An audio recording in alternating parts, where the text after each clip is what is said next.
All right. Someone asked a question, a follow-up question. It says, "Hey, Angelo, really appreciate you taking the time to answer my question. I wasn't clear in my question, so I will try again.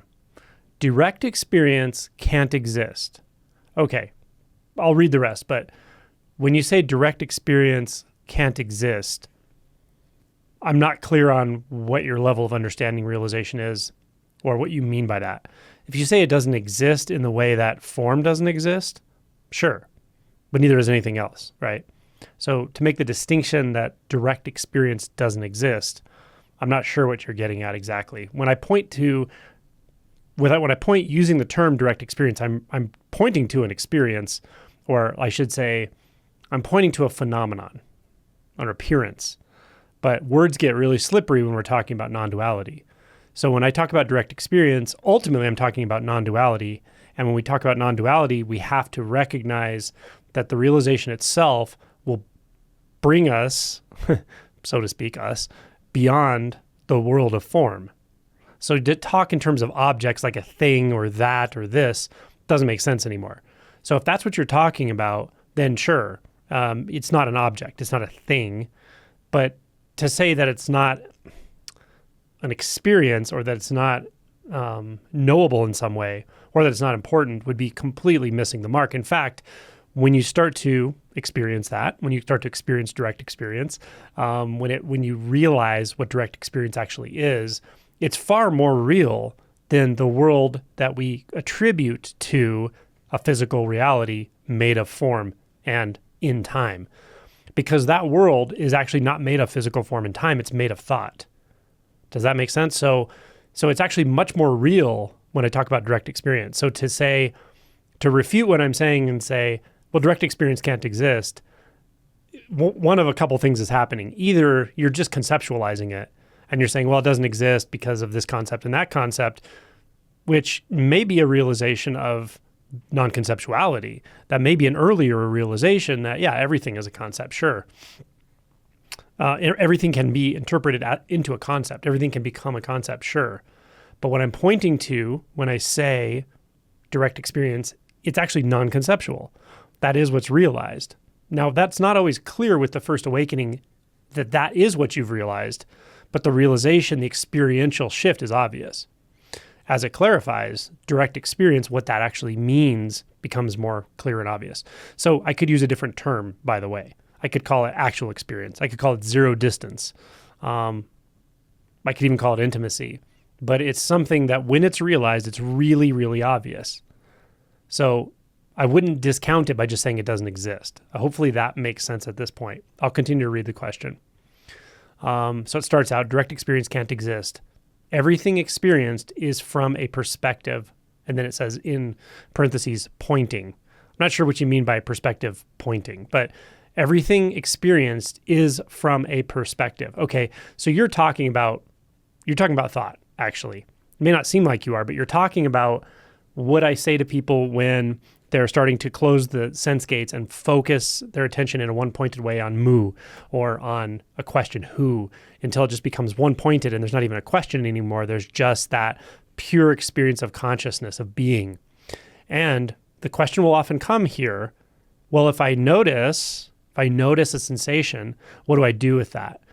And I usually say at this point, the noticing of a sensation itself is a thought. That's not the direct experience. It's the noticing of the sensation. That is a thought. The noticing is. I think that's what you're saying here, actually. It really sounds like that's what you're saying. Direct experience can't exist because everything experienced is from a perspective. In one layer of experiencing, absolutely it is from a perspective. It's like dependent origination in the way it functions in consciousness. That yes, when you perceive something as an experience, there's a sense of a perceiver. But that's not non-duality. Non-duality is a deeper realization. This is one of those things that's very difficult to get across.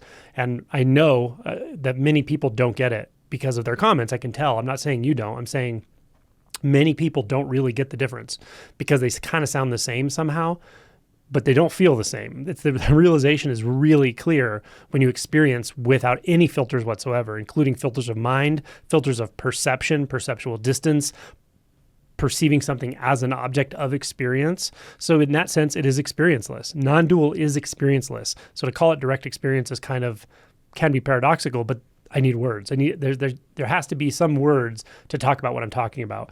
And it turns out that it does work to talk about it this way, because when people get it, they get it, and they know exactly what I mean. But they don't know it conceptually. It's not a conceptual thing. It's a very, very direct experience, far more direct than any thought, any sense of knowing something as an object, any sense of perceiving something from a distance, or even a conceptual distance. And that's kind of what this next part actually says to me. Everything experienced is from a perspective. That kind of experience, the experience that's from a perspective, is a cognitive experience. It doesn't seem like it. This also goes back to this really interesting thing that happens as people get into deeper and deeper realization. And they'll say, oh, I feel my feelings all the time. I feel them all the time. But what I feel when they say that is like a massive amount of resistance to the feelings. And narratives sort of intertwine, but they're also still feeling. But later on, they'll often say, oh my God, you're right. I thought I was feeling, but I wasn't feeling directly. I was perceiving, I was calling a perception of the sensation. I was calling a perception direct experience, because that's what our mind does. It bounces very quickly. It bounces from a sense field to a perception.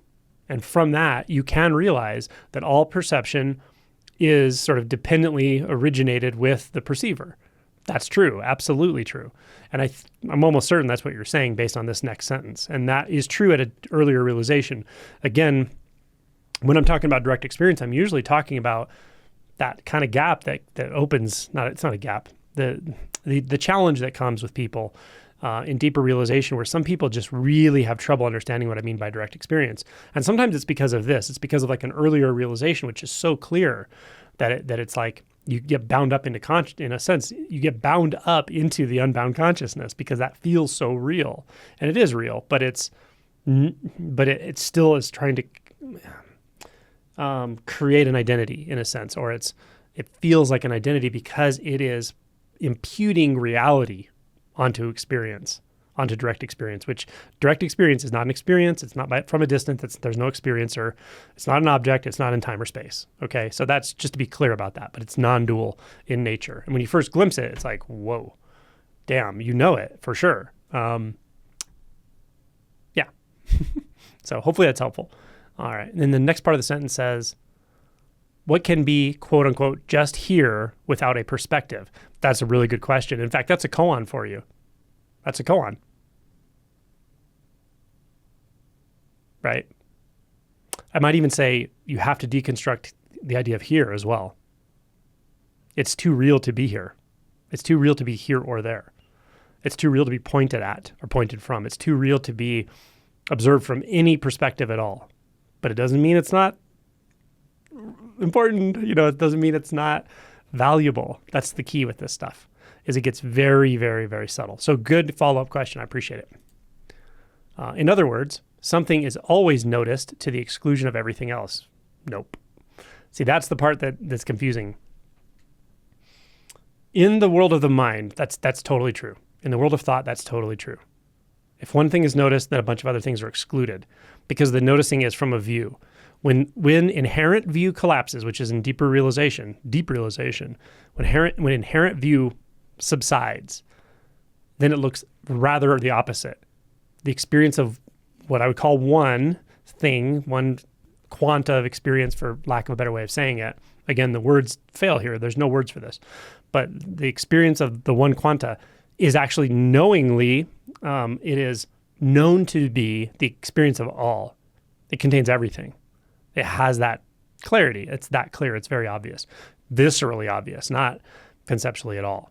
It's not a ephemeral conceptual thing like consciousness tends to feel. It's not an expansive thing. It's like a holy, what the fuck is this? Wow. Like, damn, impossible to talk about, but very, very profound in realization. So that's it. Great question.